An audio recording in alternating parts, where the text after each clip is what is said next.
Good morning, everyone. This is Alex Home with Great American Title. Christine McConnell at Nations Lending. And today we have our featured speaker, Kristen Nelson. I go by Listing Kristen. With HomeSmart. And so today we're going to be just talking about what is real estate in 2025, what's changed in the last few years, and kind of what set her apart from everyone else as she started her career. So Kristen, just give us a little bit of backstory about how you stumbled into real estate. Happy to. So I started back in 2006. I was working as a restaurant, basically server at Mastro's Restaurants, which is fine dining. And so in that luxury part, I ended up starting to want to sell houses on my own. So I grew up, my dad was a home builder, and we kind of did insulation on the summer breaks and things like that. But I decided to buy my own house, and so I went around and ended up using the listing agent at that property and found out I could get a discount. And so by using their commission on the other side instead of having two agents, I decided this is something I wanted to get into. You could make quite a bit of money. You make a certain amount of tips taking care of a table, but when you sell a commission, that's a really good tip, is kind of how I looked at it. So when I made my first like $14,000, I thought, why am I still taking care of tables? I could be taking care of houses instead. And so I started with Toll Brothers Luxury Builders, and I learned my way up through them in the new home sales department, figuring out how to do it. That's amazing. When you first got into it, what was super easy for you? And then what did you realize was a lot harder that you didn't expect? When I first started, most of it was me learning how to do everything. And so a lot of it was trying to figure out what new home sales were versus resale. I had never really done new home sales. And so I was learning things about plot plans and incentives and how builders can make a garage into a fourth bedroom.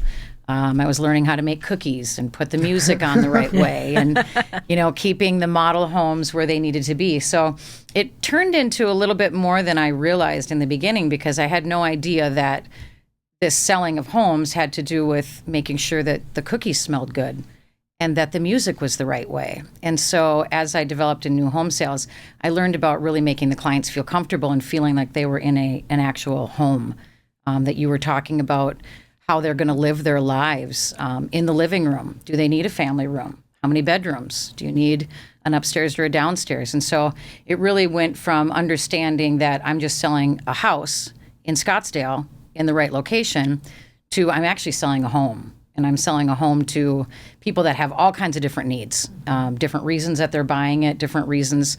Maybe one person's an investor having a rental and they don't care as much versus someone else that can't have any stairs because mom's moving in and they need to be able to have access to different things.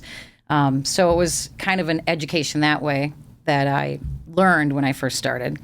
However, then after working for a while at the new home sales, I had a client come in and they bought the house, and the amount of money that you made from the new home sales side versus this $33,000 check that the resale agent was getting, I decided that maybe I should look into resale instead of just doing new home sales, which is a whole different boat. Now you're out on your own, you're motivating yourself, no one's coming into the office, you have to go find the office, which are the people, and then kind of work your way that way in a different. Now you're selling homes that already had countertops. They already had a certain flooring, and now you're trying to decide, is it something I want to keep or is it something that I want to change in that way? So getting into it was different than how I actually got into it and learning my different ways. I don't know if that answers the question. No, I think it does. Quite the right way. Yeah. So with that, what are you seeing right now in terms of buyer behavior, some of the trends right now? Because we're in a very different market than what we were a few years ago. So buyer behavior, I would say, and seller would be, the buyer behavior is a lot closer to what it was pre-2000 and 2008. Before the first market crash. You were buying a house that you were buying the neighborhood, you were buying at a reasonable price, your interest rates were higher, and so people weren't competing with what they thought they should get. Back then, interest rates were in the 5 to 6s, which is where they are today. Back then, you were buying for location and for your needs, not for what they're buying today. Today, I think buyers are more looking at, well, what did I miss out on?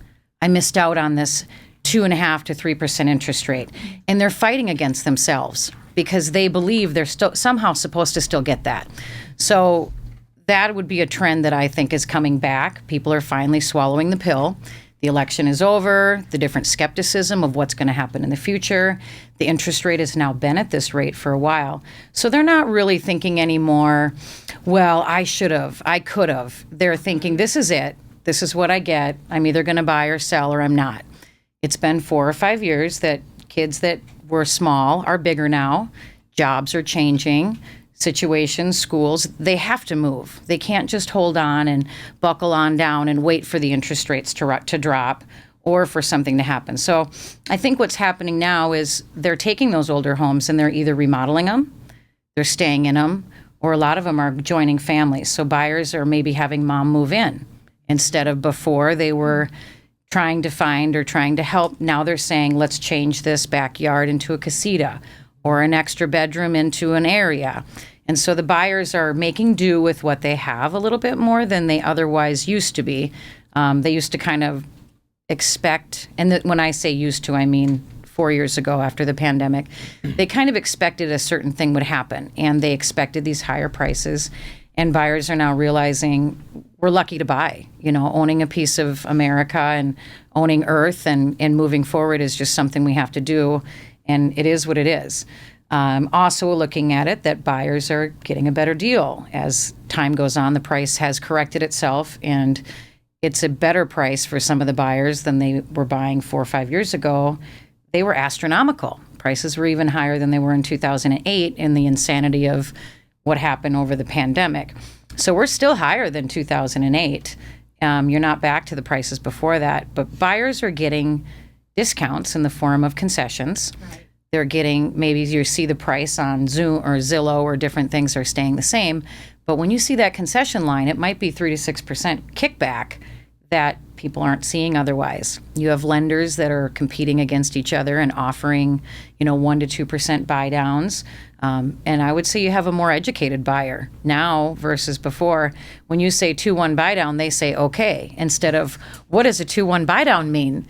And so they're learning that they needed to make some corrections themselves. And the reality of the market before, when we have them sign that paper that says market conditions exist, people were like, great, market conditions, whatever. But now the reality of you're not in that same market condition. So I think now buyers are getting, I would say, what they had before, but their price corrections are better, and they're more educated as they go forward. They're buying that equity and improving what they have instead of expecting the best and just taking what they can get. And are you seeing, I know I'm seeing it on my end, but with the concessions that a lot of sellers are offering those concessions for the buyers so they can do a rate buy down or pay for closing costs? Yes, they desperately want to do that. And the sellers are uneducated in what that really means too, and they're becoming more on their listings. They might write down that the seller is willing to buy a 2-1 buy down, where being able to understand that you need to be creative again instead of just selling whatever you have. Buying a concession buy down might be the difference between someone being able to afford the mortgage and purchasing your home with the expectation that in 2 years it will go down. But if they can't get creative, they're not going to sell their houses. And so the concessions are extremely important.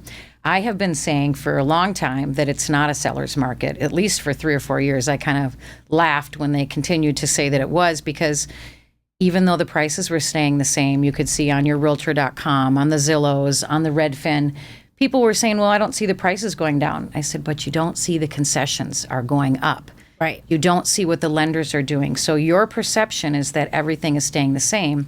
But in the reality of prices are reducing in the form of credit. And so now prices are reducing not only in the form of credits and lender buy downs. Lenders are offering basically to refinance for free, which is another $2,000 to $3,000. And now you're seeing the price reductions. And the price reductions are coming fast and furious. They are correcting in many different ways. But the other thing you really notice, too, is how many open houses there are. Open houses are everywhere. Well, open houses exist when there's no showings. If you're competing and you have so many people competing that the agents aren't coming and bringing their clients to these homes, well, the seller's listing agent is going to need to offer an open house to get people through that home. So now you're getting people that don't have realtors. Maybe the neighbors want to look and see what they can get at their pricing. But that market, when you start seeing lots of open houses, it's almost an indicator, I believe, that you have a lot of competition. And the competition is either saying, we don't think your house is priced right, and so you're not getting any showings. And so when you start to find that, it shows that there's a lot of houses that aren't priced right. And that there's a lot of agents that are needing to show these houses to people because realtors aren't coming because they're watching the market and they think it's too high priced. So the ones that are going quick are priced right. They look great. Everything's been done, and the seller's willing to negotiate. Most times they don't sell for that asking price. They sell with a 3% or a 6% concession attached to them, and those are the ones that move. So you have to be motivated to sell, and you have to throw spaghetti at the wall to buy to see what sticks. See what's going to stick. Yes. So would you say that, are you seeing, and maybe it's, equal, but first-time home buyers versus like your, move-up buyer or your more experienced buyer? I would say right now is a good time for first-time home buyers to get in, because one of the hard things about first-time home buyers is getting the amount of money. They might only have 3%. They may have 5% if they're lucky, but most of the time they have 3%, and they desperately need concessions. So they need someone else to give them that other $12,000. So let's say you've got a $300,000 house. You can get that $9,000 or $10,000 to pay your down payment. But now you need that seller concession to take care of your closing costs, to pay your loan origination, to pay your title commitment. And so when you have that extra money that before they would snub you, we're not giving it concessions. Why would we do that? Right. And now they're left and right saying yes. Plus you have different lenders who are more than willing to pay that extra chunk of money. So if you have 3 to 5% to close, let's say 3% is going to be your down payment, closing costs, and then your lender is going to be willing to buy your buy down. First-time home buyers are making a killing right now. Plus the price corrections coming into being able to buy, let's say, a 3-bedroom, 2-bath that has a carport, or a 3-bedroom, 2-bath that's changed its garage into a part of the home. They don't really care if they get a garage. First-time home buyers really don't care about those items. What they care about is, I just bought a home. Yeah, right. It has a yard. Oh my gosh. So to get into that first one, it might become their rental. It may become an investment property. They're basically scraping by to try to get this amount of money for the first time. Now, when you have the second time, third time home buyers, that's a different story. They're upgrading. They're going to now want that garage. Maybe they want a 3-car garage.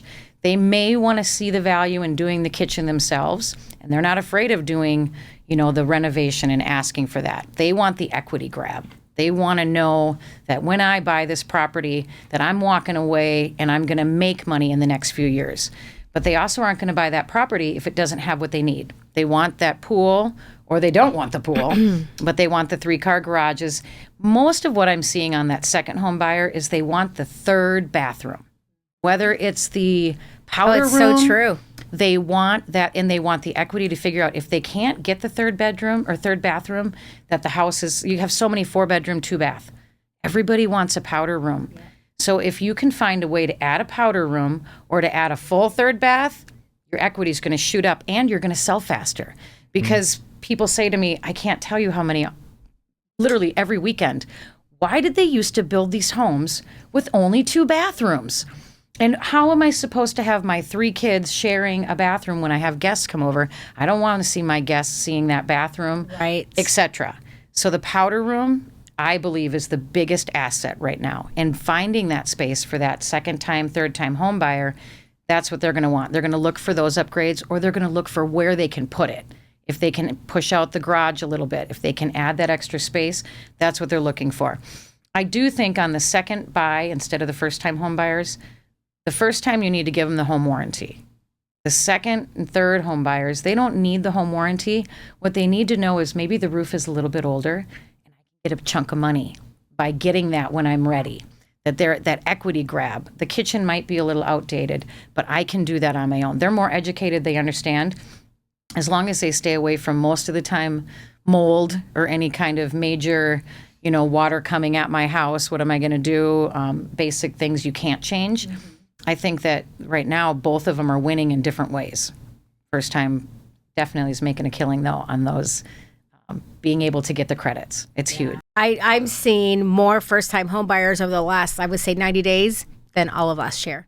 Right? They are just back in the market again. And do you think it's because of that credit, or what is your reason that you think? I think a couple of things. I think what you said was that this is reality now. These are the rates. Yep. Right? So people have come to terms with it. I think, too, with the concessions, because what's going to happen when rates drop? Yep. Everything's going to skyrocket again. Mm-hmm. And you're not going to have the negotiation, the power that you have right now to negotiate for those concessions. Mm-hmm. So now is the time, if you can afford the payment, even if you do the buy down, like if rates don't drop, as long as you can afford that payment, right? Whether it's year 2, year 3, yep. Then do it now. Because like you said, lenders are offering free refinances. You can refinance that rate later. I don't know if you do where the U.S. Bank would give the first-time home buyers that little nudge, and they would usually give them that extra 3%. That's kind of how I'm thinking that the sellers are giving them that now, and they don't have to do that first home buyer programs. They can just walk right in and they can just basically take and take and take. And if the mortgage payment is higher, at least for the next 2 years, and even after 2 years, that capital gains would be gone. If they did have to sell, they still could. Right. They'd probably make money. Yeah. Yeah, I know there's some banks out there that are offering things like that. Yep. Yeah. That was a beautiful way to kind of summarize what's been happening the last year or two. And I think I've seen a lot of trends of those hot words where assumable loans is still trying to get that 2.3% interest rate, which they don't tell that you have to have $200,000 to $300,000 just to even do that. Yeah. Or really any other way, but I have seen nearly, I would say, over half of houses being with seller concessions. And that is the way you're going to have to move in, is negotiate, talk, educate, which is, I think, why homeowners have been more knowledgeable, is because sellers or agents have had to educate because of the NAR settlement, because of home prices in general in Arizona specifically. And so it's caused a lot of challenges, creating more knowledge to the whole area. And I kind of wanted to talk about what you said a few minutes ago about open houses being popular. What is your way to kind of strike open houses for success? Because I've not seen anyone else do it kind of like you. For open houses, I love open houses. I think that, and this is a small secret that I probably shouldn't share, but a lot of times when I'm doing an open house, I'm doing the open house as a way of me being interviewed. So I'm actually looking for sellers. I think if you're a listing agent, you're a lasting agent. I think the longevity of staying in the business is because you list homes. You not only get your sign in their yard, which is basically free advertisement, but you're looked at in a different category because you have the listing.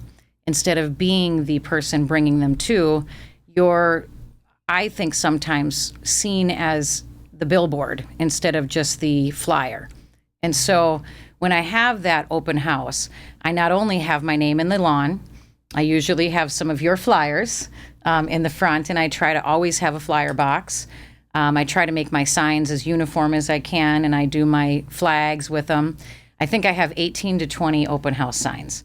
So I just put them everywhere. With balloons half the time. Yeah. But I put them on the main roads, but I also put them on the smaller roads, because really what I'm looking for are local people that are going to sell to their aunt or their uncle or their best friend, that they want to come and live in the neighborhood. They want to drink wine with them and they don't have to drive home.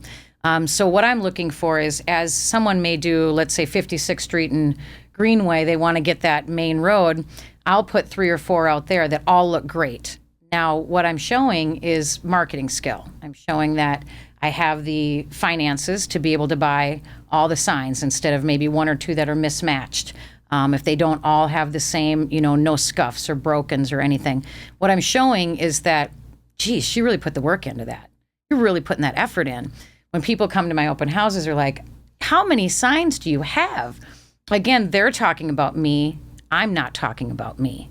When they walk in, they see my Great American Flyers. They see maybe it's a brochure on a million or more home.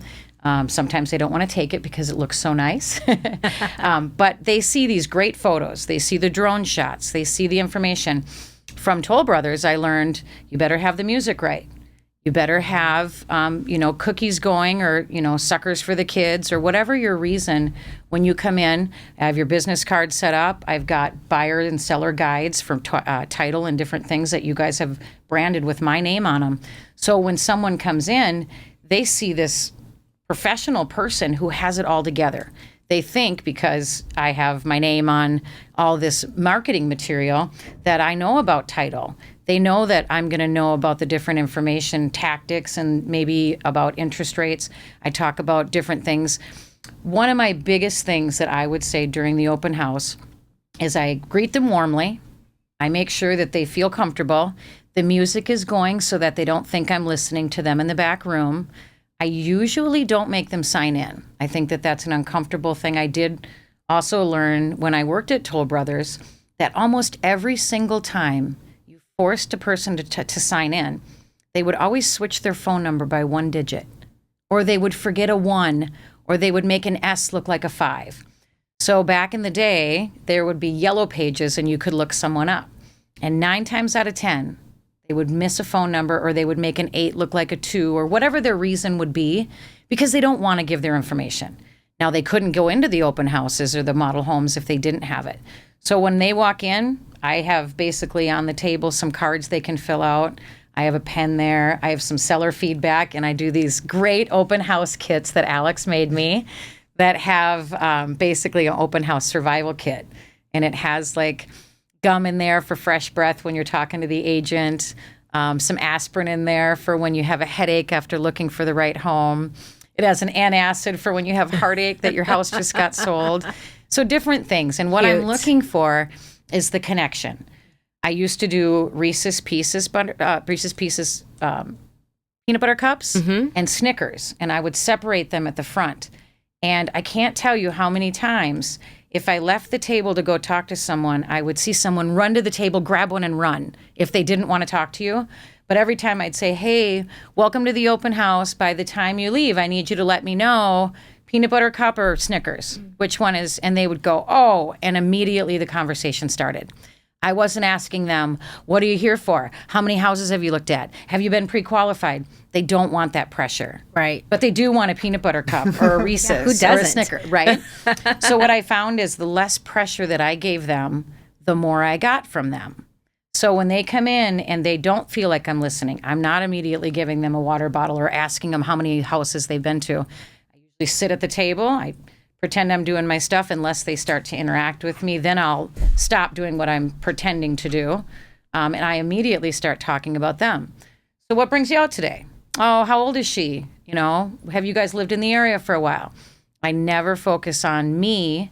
And if they ask me something, I usually turn it back to them as fast as I can. The peanut butter cups, like I said, little things like that, the open house kits are the reason I do the same thing. So I want them to want to come to the table. I want them to want to talk to me, because it's very difficult to do farming, to do cold calls, to try to get people that are actually interested in real estate to talk to you. I can send out 800 flyers in a zip code, but if none of them care about moving, I just wasted $800 or 800 flyers. Right. Now, don't get me wrong. It's just like an oil change. If you keep getting the flyer, eventually when you need an oil change, they'll call you. So you kind of hope that when you're farming. But when you're in an open house, they're not just walking into that open house because they have nothing else to do. Secretly in their mind, they're planning on moving in the next 3-4 years. They want to interview you. They want to see what you're doing. So if you walk into a home and you give them a bad flyer, or you don't have something ready, or you're rushed, or you're asking the wrong questions, you're done. You only have, the first 4 minutes to make your first impression. And peanut butter cups and Reese's, they give so what you're looking for is to not be abrasive, to look extremely, extremely educated, and to look very professional. So all those things, when you walk into my open house, you're going to smell the cookies. I'm going to ask the kids, just take a sucker. Make sure you pick the bedroom that has the bathroom. Don't let your parents have that one. So I'm going to connect with them right away. By the time they leave, I have them lined up wanting to talk to me. So it's about that connection. Usually when I don't ask for their name or their phone number, but they see that card right there, they'll actually say to me, did you want to take my number? And I'll say, oh, sure, that'd be great. I'm happy to. And so they actually invite themselves to do that because the information is there. And so what I find is if it's all about them and I'm not trying to pressure them, I'm going to get more from them. And so now all of a sudden their guard is down. They're telling me they're taking their kid to ballet, or, I just finished a workout. Sorry, my hair is messy. And I'm thinking, well, do you live nearby? Yes, my husband and I are looking for a house. We've gone through, and I really bring that guard down. And that's why those open houses are so successful. The other part about it is when I'm looking for the sellers, what I want to do is show that every 2 weeks I'm hosting these open houses. How many other agents are at that house, even months in? Every 2 weeks, they might do an open house, and then a month or two later, they might host another one. What I'm showing is consistent, persistent discipline. I'm always there. I'm always trying to sell, whether the market's hot, whether the market's not. She's always over there. And eventually, after about the third or fourth week, sometimes the third or fourth month, I hate to say it, they come across the way and say, well, we've seen you doing these open houses for a while. Would you mind coming over to my house today and give me an idea of what you're at? And I say, yes. Because again, what I'm doing is I'm applying for a job. And so when I'm over there over and over, always doing it the right way. My flyer boxes never go full or never go empty. Thank you to Alex. Sometimes he even goes over and fills them for me. So talk about a great title agent. Yeah. He'll say, hey, I went over, I filled the box, and he'll leave the rest of them. He's even dropped them off at my house before, which I love, by the way. But having that extra partner in you guys is huge for me, because I can't always say things. There's even been times where a price reduction happened at a property within 2 weeks. And one time the price went from $815 down to $800. And Alex called me and said, hey, I noticed your house price dropped. And I said, I felt so bad about calling you to get flyers. I just didn't want you to redo them after I had just done them. He goes, well, just so you know, I already printed them. They're already in the box. And I was just like, yes, you're amazing. Oh, that's a great partner right there. Amazing partner. Yeah. And so to have that, and every time I need anything, he's literally been there. You've done realtor tours for me where we had lunch in the properties, which makes me look amazing to the sellers. Hey, can we have the day? We're going to have some agents in here doing this. So he has really made me shine in a lot of different ways that I couldn't be more grateful for. So I probably picked up, I would say, at least 4 clients from either something that you interacted with me doing or from something that we did together. That's truly inspiring. Especially since what I hear is that open houses are out of date, they don't work, and you're living proof, which is actually how we first met. Just me walking into open houses, trying to get those one-on-one with real estate agents. Yeah. And I think you interviewed me too. I said, I can do a home tour. And you're like, all right, show me. Put a home tour together. I said, give me 2 weeks. Had it then 2 weeks later, and it was great ever since then. And you consistently called. You made sure you really worked your magic, because no disrespect, but I have a lot of people that are wanting the business because I am at the open houses, and they'll come in and give me their stuff. And if you ever need, well, you followed through hands down within that week. You were saying, I can do this, I can do this, I can do this. You now do all my flyers. You basically run anything that I need. And now you're teaching me to do these different videos where you had that guy that was helping with the drone shots. Yeah. So every time, and sometimes we sit and banter for a long time, and we're not even, we're still probably talking about real estate. But again, it's the relationship and the connection. And once you get that with your team, basically I don't have a team. And so my team are my lenders, my title people, and different agents that I work with and too. And so you've been wonderful. Huge help. Like you said, sales is really just about getting to know people, like you said, with homeowners or within the business. So when you first get the interview, you're getting the listing potentially. What's your go-to steps to kind of make sure this listing is going to stand out? You're going to be seen in the market, especially with how listing heavy we are right now. Sure. What's your go-to plan? So I think now that I know that social media works well, but I also know that it's about who you know and why they know you. So one of the things that I would do in the listing is the referral of, I know it sounds weird, but a lot of times when I help people do something, they're going to tell all their friends. So I'm going to get listings from that way. But showing it would be the number one. It still goes back to the MLS. Pricing is going to be your biggest reason that they look at you. It just is. So you can be overpriced and you're out. We're not going to pay attention to your flyers. We're not coming to your open house. We don't even care about you until you get into the warm water of our price. If we can't buy you, it doesn't matter. So what I'm going to do when I first get a listing is I'm going to pay attention to the best marketing. I don't want to overdo it, but I want to make sure they can see the pictures, and you never let a flyer box go empty. So one of my tricks would be that I'm going to put the flyer box on for sure. I do 2 solar lights on the sides of my sign. And the reason I do that is because you can see a sign driving down the street all day, but when it gets to nighttime, that sign disappears. Mm-hmm. So from 8 o'clock at night until 6 a.m. in the morning, you're not advertising. So I have solar lights on both sides of every sign I have everywhere in the valley. And so I used to buy the light up HomeSmart signs. They're about $200 a sign, and they would light up all the way around the sign. Well, they're pretty bright. And so the neighbors would come and unplug them. They would literally, I've had a rock thrown through one because I kept coming back and plugging it in. They get mad because you're lighting up their neighborhood. It's annoying to them. So when I put the 2 signs on the side, it's only at night.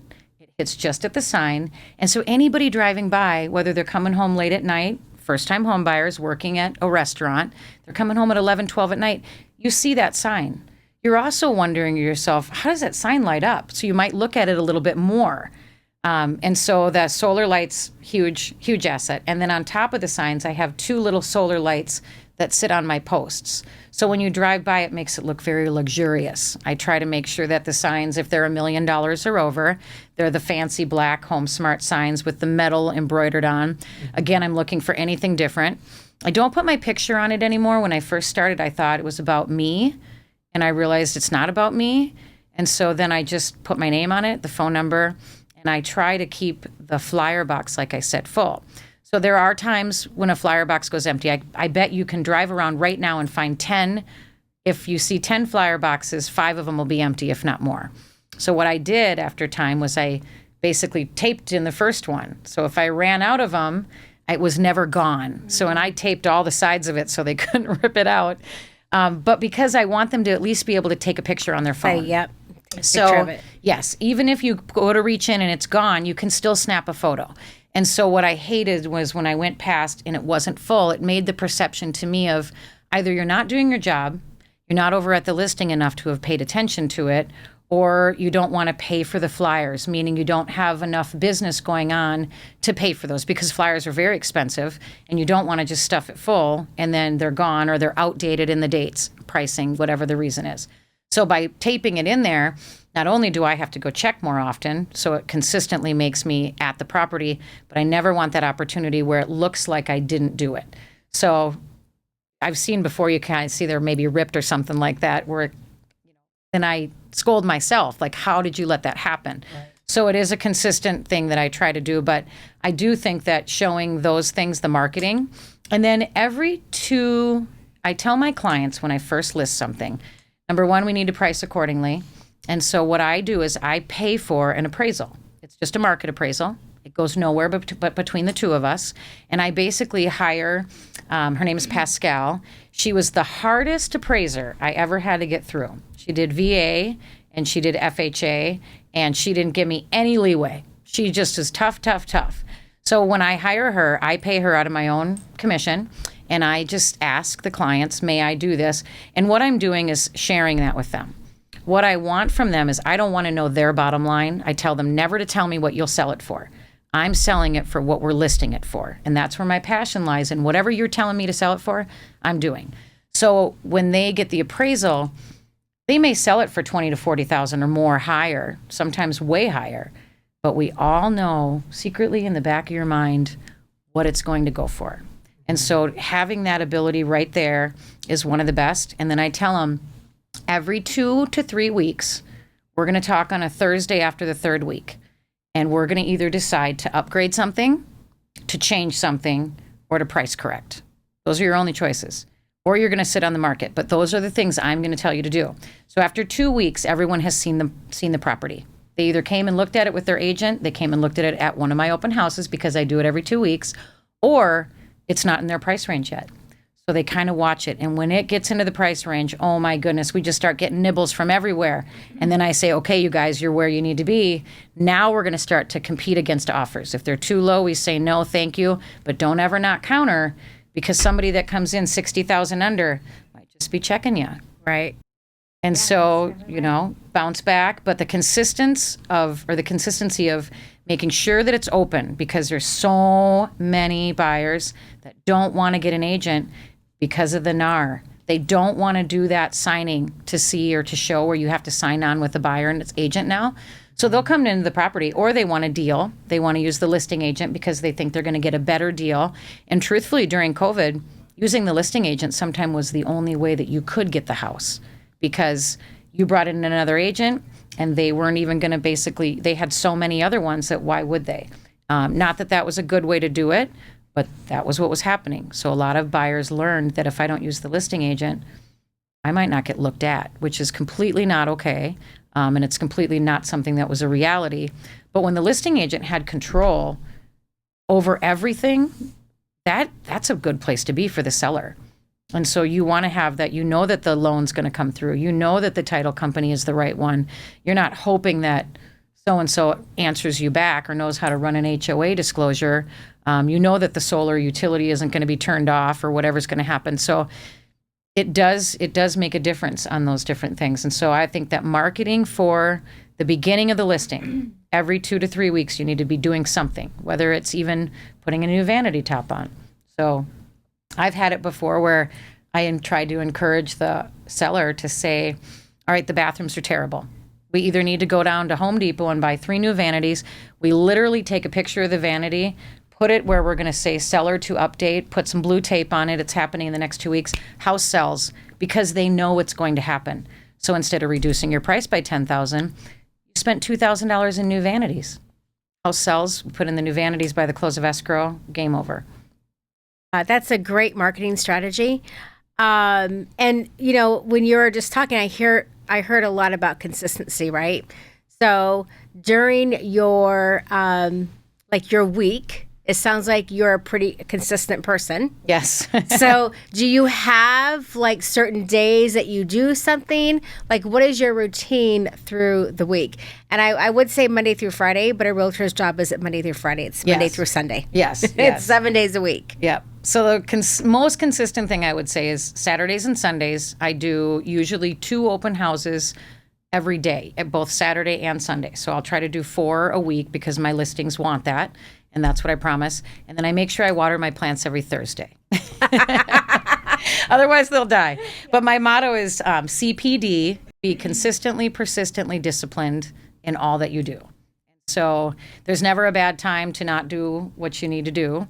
Something is always going to get in the way. So if you make sure on Sunday or Monday that everything you need to do is ready to go, then on Tuesday when you're supposed to have a meeting and it runs late, you're not running behind to try to get the flyers or trying to get something done. But I would say every Saturday and Sunday, I know I'm going to host an open house.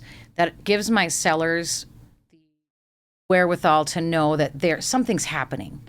I'm always listening to what they say. So the consistent part is I try to answer every phone call within 24 hours.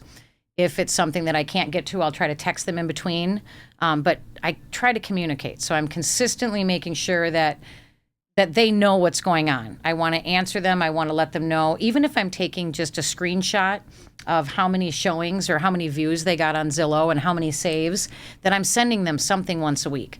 There's no seller that enjoys not hearing from their agent, right, except when they call their agent. That drives them crazy. They're like, I haven't heard from her in 3 or 4 weeks. And every time I call, then she's telling me what they're doing. But in the meantime, I don't know anything. So I consistently, someone makes a reservation, I have a text message. What'd you think? How did it go? I'm not going to rely on the automated, thing to get a response on the feedback. I'm going to give them a phone call. I want to know what you thought, why you thought it, how can I improve it, but also that touch. Realtors not answer their phones. And so I sometimes get agents that call and say, thank you for answering your phone. That's the first thing they actually respond with. Thank you so much for responding or calling me back. And so my consistency is communication. I'm not afraid of people. I'm not afraid of bad answers. I say news is just news until it's bad news because you didn't tell anybody. But I walk right into everything like it might be a storm, it might be sunshine, but we're going in anyway. So I kind of say, when you walk into a room, you flip on the light switch. When you walk into a situation, whether it's good or bad, flip on the light switch. It's go time. You don't Swallow really the have frog. a choice. That's what I say. Swallow the frog. Swallow the frog. Swallow the frog. Nice. What is that? Give me a little bit more background on that. If something bad is happening, rather than just, letting it stew and you don't want to deliver the bad news, just swallow the frog and get it over with. Get it over with, right? Get it over with, yeah. And the faster you do that, The better it's people going to be. appreciate it. 100%. They don't want to not know, and you get that like, oh, what should I do? How should I handle it? Just do it. Yeah. Just do it. Then it's over with. Yep. And it's all news. If they had a leak in 2020 and it's caused mold, it's just news. But the minute you don't tell them about it or you wait too long, now it's bad news. Well, why didn't you tell us? So swallow the frog. Yeah, swallow the frog.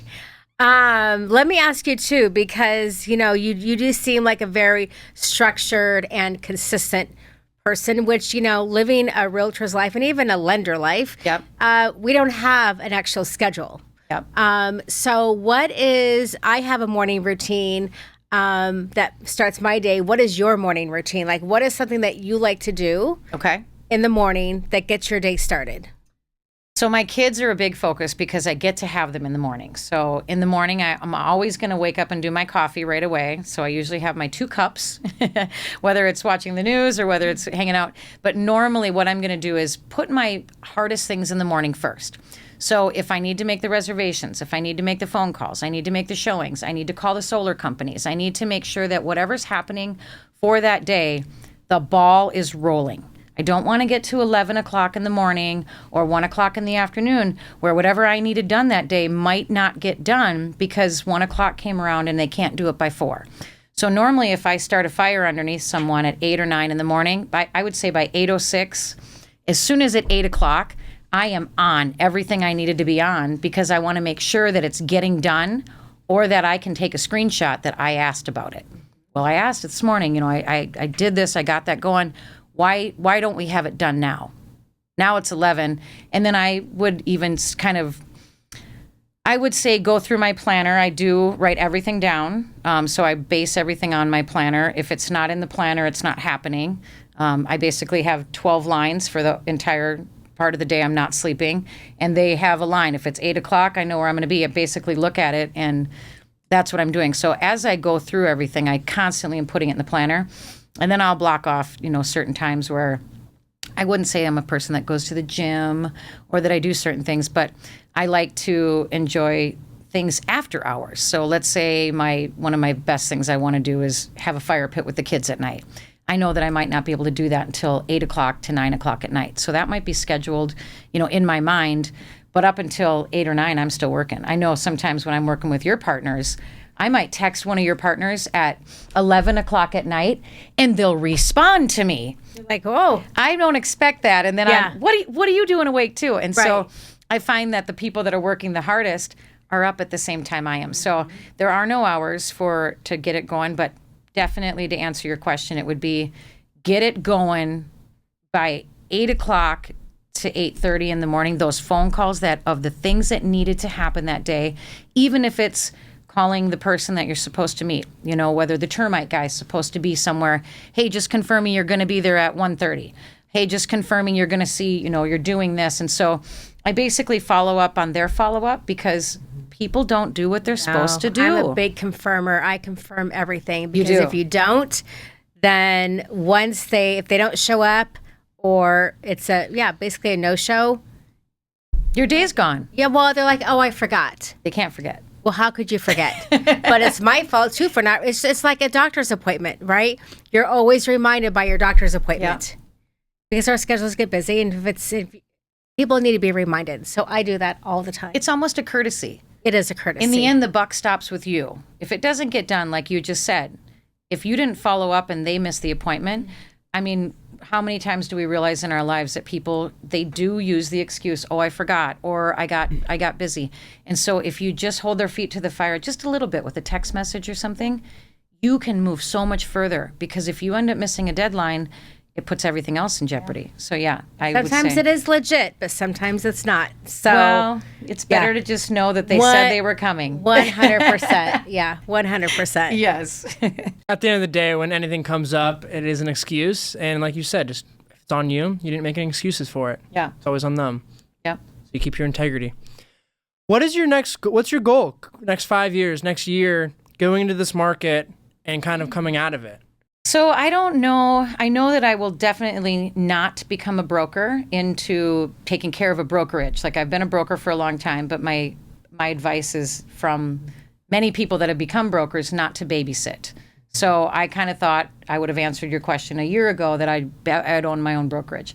That's probably not in my wheel well for right now. What I would say is that I am going to focus on getting the books of baby boomers that are passing their books on.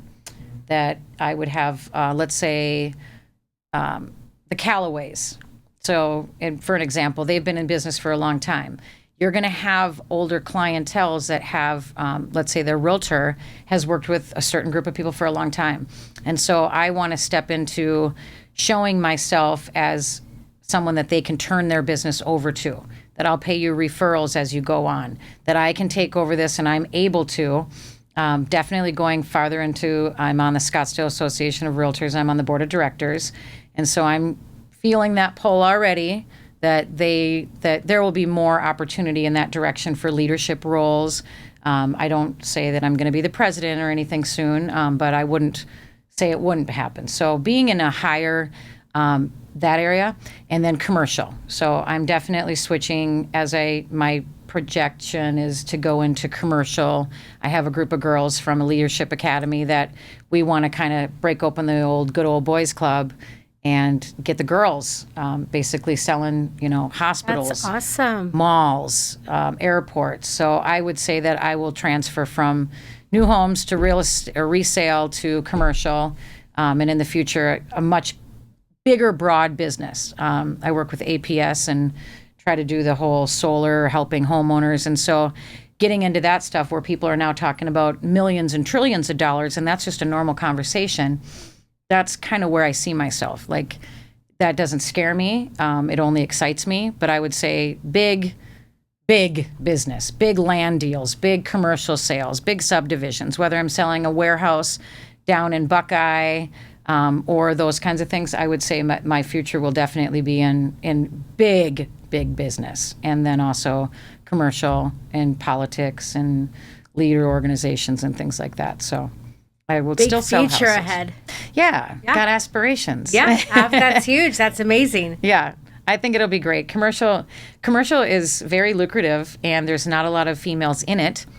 And so You're right. It's one of those businesses when they say, sorry, Alex, but, women can do it better. That's what they all say. I know. We'll see, though, in the end. Anyway, it's one of those things where I think I can be very successful in that category.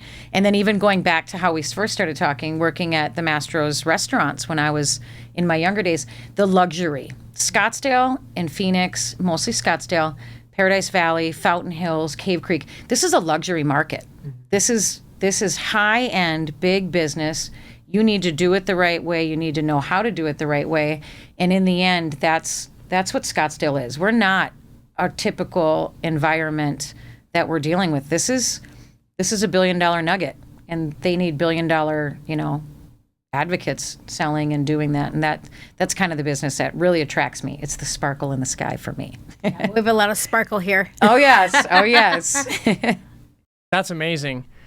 Yeah, no, it is kind of outstanding when I do these home tours and then it's $1 million 1.4s and we're talking about it like it's a piece of crap. And Yes. it's more than I could even dream of. And I'm like, okay, well, let's just go along with it, I guess. It's weird because, a typical person would look at that and say, it's $1 million house.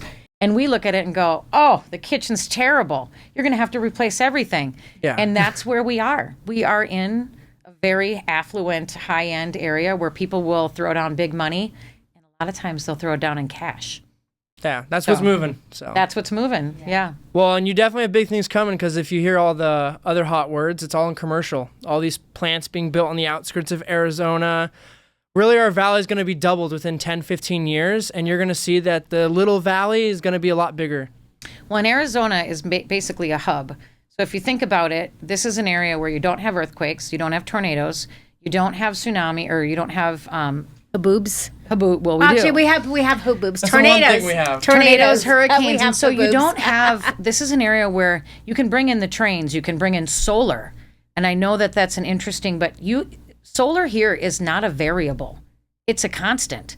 And so when you're starting to do stuff, Arizona is making all these solar farms that we're selling energy to other places. We can buy water, we can buy the different things to bring them in, but knowing that let's say the semiconductor plant isn't going to have an earthquake underneath it, or that a hurricane's going to come and hit the nuclear plant and set it offline, Arizona will become more and more and more. Plus coming in, the trains coming in from California.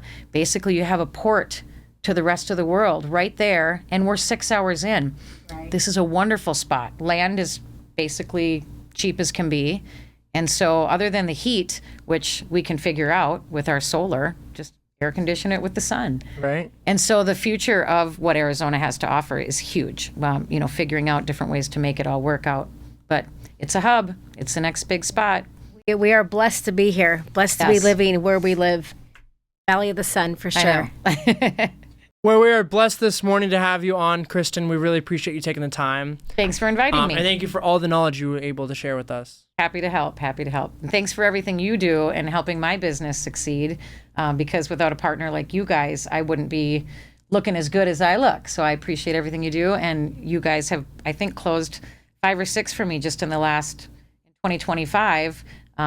Your team has been outstanding. So thank you for the opportunity to be here and for all the good stuff you do for me too. It's all about trust. Thank you. Yeah, perfect.